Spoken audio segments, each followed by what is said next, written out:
Good evening, ladies and gentlemen, and welcome to COASTER-net Updates. We've got an interesting theory here this evening. It's another Lake Erie monster theory, Andy. Now, you may recall way back when Yukon Striker was announced, and we've waited a little bit. At the end of that show that we analyzed what was going on, we said that there was a little bit more that we didn't want to really get into at that time. Mm-hmm. So since then, a few people have picked up with what we were talking about because we, of course, said, what, Danny? Well, we talked about, we said we were going to talk about why we think that this teaser has maybe the announcement anyways, and some of the information given about the theming of this new area, the Frontier Canada type of theme that they're going with this area, and how a little snippet of something in one of the images might lead us to believe that there's really more coming when it comes to Mighty Canadian Minebuster, and we're going to talk about that for a few minutes. Well, when you look at this image, this banner on the Frontier Canada site, this has obviously been remade. This does not, there looks like there's some original images from Frontier Canada. You have the Hanna-Barbera land, which looks like it came from somewhere, back in the 80s. You have this architectural, this very crude, a black and white pencil drawing, probably somewhere from back there. But the way it's laid out, the logo at the top, this all looks very modern to me, and it is made to look like it's antiqued. And something very, very interesting is right down there. If you look at that map of Frontier Canada and you look at what's over Mighty Canadian Minebuster, we have 5 aces. Yeah, and where have we seen the ace and that card, that playing card, show up before? Well, we've seen it most notably as part of the Steel Vengeance teaser, and it's part of the Steel Vengeance story with Blackjack. Well, absolutely. That was actually the very beginning of the teaser campaign at Cedar Point for Steel Vengeance, is they just randomly put Ace of Spades all around the park, and maybe I shouldn't say all around the park, in Frontier Town. That they put them all around. It just so happens that this is Frontier Canada, same idea. They've already tied, the Chamberlain story to, kind of what they were doing with those teaser posters. And one is led to believe, once again, like we said on the last show, were they actually teasing the dive coaster? Maybe. Were they teasing, the stuff going on at Cedar Point for next year? Maybe. Were they teasing into that seems to be up for debate. You could make a legitimate argument that they could have been teasing any number of things. Absolutely, and they talked about Mighty Canadian Minebuster was one of the mine trains listed on those teaser posters. Oddly enough, right? Yukon Striker. It looks like it's going to have a mine theme to it, at least in the station, possibly. That as much as you could have. As much as you could have. It's going to dive into that hole, which kind of looks like a mine hole.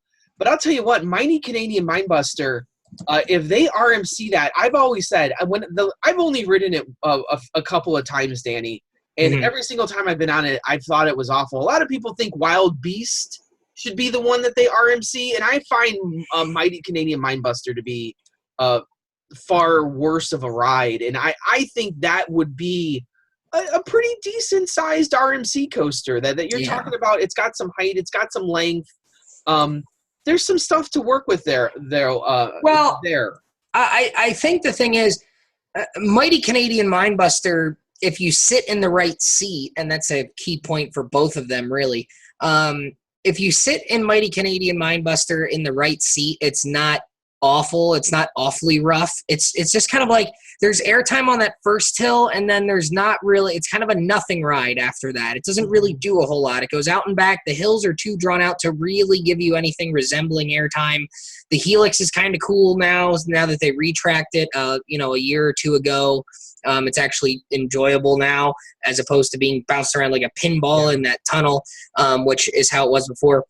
Wild Beast has more airtime and has more forces and is maybe more exciting, but it's also rougher. So it's kind of like where you land on, do I just want my wood coaster to be smooth and I don't care how much or how little airtime and force it has, or am I willing to sacrifice smoothness for some force? It kind of depends on which side of that argument you fall on as to which one I'm not going to say like more, which one you dislike the least when it comes to that pair. And neither of them being that good. Yeah, exactly. And I think that was the end of the day for me, was neither of those wood coasters are very good. Either of them could be RMC that we said, well, I think originally we said, like, just me and you talking, I think we said that something like, Wild Beast might be too small, but we've seen them RMC almost anything. If you're RMCing Georgia Cyclone, and you could add some height to it too, just like we have on the other ones. So yeah. I mean, there's nothing to say that we couldn't do either one of them. Now, I think the other interesting thing here is that you have 5 aces right above Mighty Canadian Minebuster. You have 2 Ace of Spades, which is Blackjack's card. You have 2 Ace of Diamonds and an Ace of Hearts. No Ace of Clubs, mind you, even with 5 cards there. So coaster clubs will not be allowed to ride. Is that what you're telling me? I started thinking about it, and I said, well, we already have 3 RMCs in Cedar Fair already. That one of the teasers for this dive coaster was all about 5 is alive, and saying that this is the 5th dive coaster in Cedar Fair, because they do count hang time as a dive coaster. So it's the 5th one. Yes. So are they trying to tell us here again that maybe by the time Mighty Canadian Minebuster is going to be RMC'd, is there going to be another one? Are they going to do 2 RMCs in the chain? Because a lot of people have speculated that Hurler down at Carowinds is another one that could see the chopping block sooner than later. And then if they did both of those, I don't think that this is happening in the next 2 seasons. You got to have some time for Yukon Striker to take hold. So you're talking about 2021, 2022, and if Carowinds and Canada's Wonderland are on the same program now, wouldn't it stand to reason that the 2 RMCs would be on the same program too? That you're going to invest in those parks at the same interval of years? Yeah, there's some pretty sound logic there. It comes down to, well, is there going to be another single rail somewhere? Could the Ace of Spades be a symbol for the Iron Horses, and then the Ace of Diamonds be the symbol for single rails? And maybe this will be something new. And then the Ace of Hearts is for Twisted Timbers because it's off on its own. I don't know what the I don't know if there's more to it there than if there's less than what we're speculating on. Maybe it would seem that if there's 5 and there's not an Ace of Clubs, it would seem like that's deliberate. Now the question is why? And I've been thinking over it long and hard since the Yukon Striker announcement, since this announcement, and I can't put my finger on it, and that's why we're throwing it out there to you guys, because you guys come up with some good ideas. Mostly bad ideas, but some good ideas. Sorry, I'm in a good mood tonight. You are like hitting on all cylinders here. We're going after the people. I'm in a good mood tonight. So, I really believe that Canada's Wonderland is going to see some investments. I think RMCing one of their 2 wood coasters is probably a logical thing to do. A small investment for a big return on people having fun. I don't know if it's a big return on selling tickets, though. because we've kind of seen with Cedar Fair and maybe even some of the Six Flags that it's hard to market these RMC conversions because people don't understand them. They just well, especially when you paint them brown and they look like a wood coaster. I mean, I've always said that was sort of a questionable move to me. I mean, I can understand why you changed the name completely and you're advertising it as, all new, which is the correct way to do it. But at the end of the day, when people walk into the park and they see brown track on a wood structure, they think it's a wood coaster. And I don't know how many people I've talked to. Actually, when we were at Cedar Point a couple weeks ago, I ran into an old hockey teammate of mine from RIT who is doing a co-op internship out in Ohio. And his company just happened to be there that day.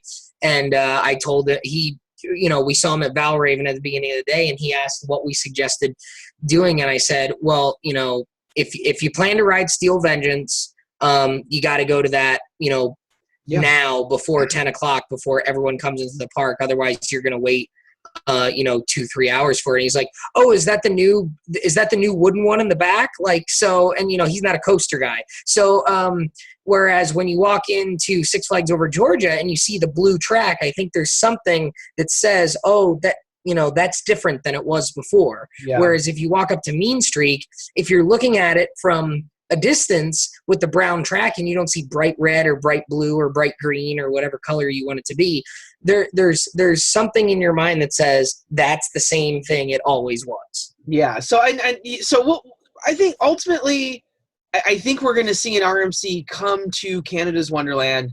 And it just makes sense that it's going to follow the same storyline that we've seen done on other places with mine trains and probably continue the same thing. And that's why we see the cards once again. I think the first thing I saw, I'm like, why are they playing cards again? It jumped right off the screen at me, and I'm like, and I got real excited because I'm like, hey, we're getting a nice dive coaster up at Canada, but there's really more coming, it seems. So. Well, that's exactly right. So I don't know. We'll have to stay in tune here because there most certainly could really be more coming. I screwed that one up. You try to do the same joke too many times, eventually you screw it up. So that's what I just did there. But yeah, I think there's a possibility. I certainly think there's a discussion to be had here. And it will, time will tell whether or not there is really more coming to Canada's Wonderland.